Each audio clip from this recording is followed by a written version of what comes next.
Hey guys, in this video we're going to take a look at how you can set back tap to open the notification center on the iPhone 15 series.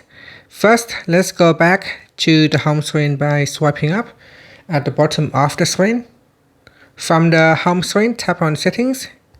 Then in the settings page, scroll down and then tap on accessibility. Next, in here, go down and then tap on touch. Next, you want to scroll down to the bottom and then tap on back tap.